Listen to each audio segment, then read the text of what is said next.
Hi everyone, Crafty Lori here, and this is day 3 of my Growing in Unity projects, and I am going to show you how I made this key fob using fabric and Unity stamps. And this is a piece of a batik fabric I have, and it's 4 inches by 11. And I have my stamping tool here, and because I do not want this fabric to shift when I am stamping on it, I am going to tape it down really well to my stamping tool.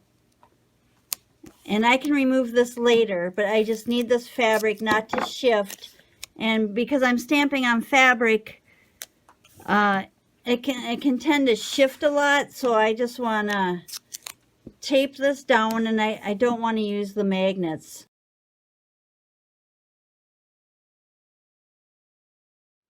And the stamp I'm using is from this Kit of the Month, and this is a 2015, I believe, yeah, Kit of the Month.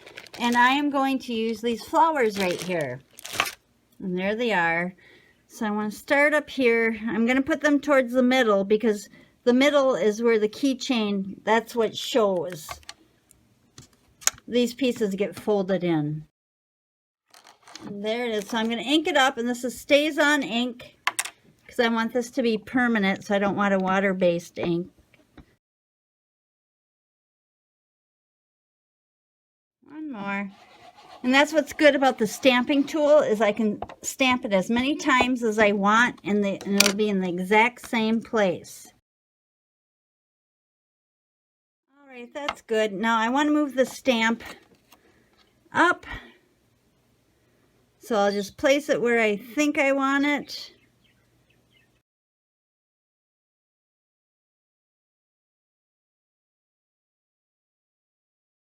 And because my fabric is longer than my stamping tool, I am going to remove this and flip it over. Put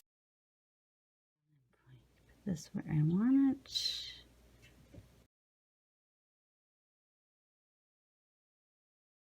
Looking good. And I just want to add a few star accents and a different Stays On ink color. And that would be that one. And for those, I'm going to use some stars, and this is from the February 2020 Stamp of the Month kit. And to stamp the stars, I am not going to use the stamping tool. I just have a block. So I'm just going to stick that on there. One more. All right, so that is what it's going to look like. And now I'm just going to peel off the double stick tape. I'll just have to roll it off.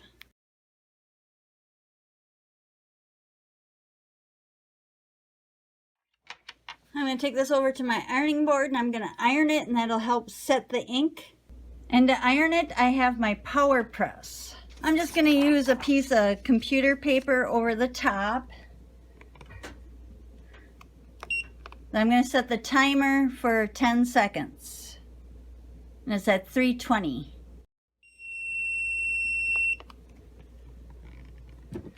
Okay.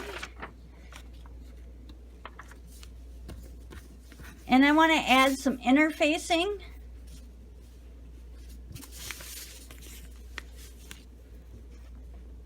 This is Pellon 808 interfacing, and I have cut it 4 inches by about 10.5 because I don't need it to go all the way to the ends, but I need it to go all the way to the sides. 10 seconds again. And if there's any interfacing along the edge, I am going to trim that off. I'm going to spray it with water. I'm going to fold in half. Iron. And then the edges meet the half. I do one edge at a time. And see, and that's why we didn't have to stamp all the way to the long edge because that part's not going to be seen. And then to the middle again on the other side. And then fold it in half. And now it's all folded and creased really well with the iron. And now it's time to sew it on the sewing machine. And for the sewing portion, I'm going to be using my daughter's Janome Hello Kitty sewing machine, because my sewing machine is in my sewing room, which is in the basement. And Minnesota, it's still cold here, so my basement's a bit chilly. So I'm just going to use her machine. And I have it set at a straight stitch, and it's about, it's a close to a stitch length of 3. And I'm going to open this up, and with right sides together, I am going to sew across the end. And for her sewing machine, when she does sewing, because she's 12, I have this guide here, so she gets a perfect 1/4 inch seam allowance, so that's what I'm going to use here.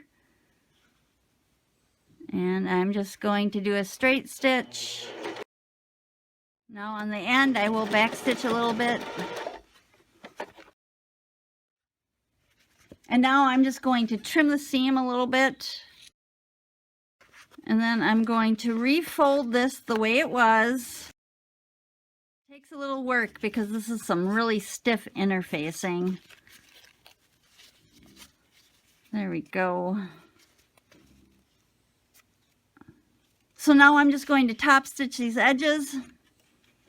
And I like to do this open edge first.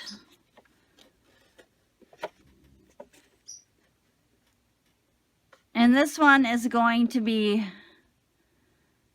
about 1/8 of an inch from the edge. So I know where that is on my presser foot. So I'm going to start with the needle down, and then I'm just going to go around, and I will back stitch on this one when I get to the end.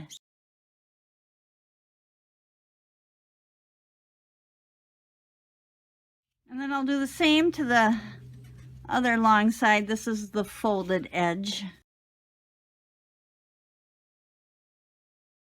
Back stitch.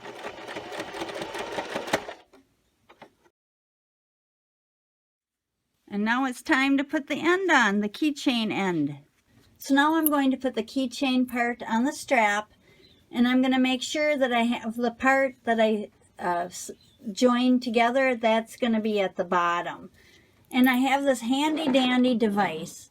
It's actually for putting snaps on, but you can buy different dies to do different things. This is called a die, and this is specifically for mashing these down. So the first thing that I do is I put it where I want it. I see where it lays the flattest, and then with my fingers I push it down so I know it's in the right spot, and then I set it in my handy dandy setter there, and then all I have to do is push the handle down. Now you don't have to have one of these setters. You can buy these special pliers with a plastic end. You can get those at Joann's that do the same things, but this is just easier on my hands. And then I just do it from both sides just to make sure that I have it set really well. And there we go, that's it. The key fob is complete. And I like these ends because it's the rainbow color, but there's different ends that you can get, you know, brass, silver, gold, what have you. But that is my completed keychain using Unity stamps. Be sure to comment down below to be entered to win. Unity Stamps is giving away some great prizes. I will also have the link in the description for the Unity Show and Tell group. You can also comment on that post for this project to be entered to win. And this is day 3, and there are 5 projects in total. So if you're new to my channel, hit that subscribe button, and thanks for watching. Bye.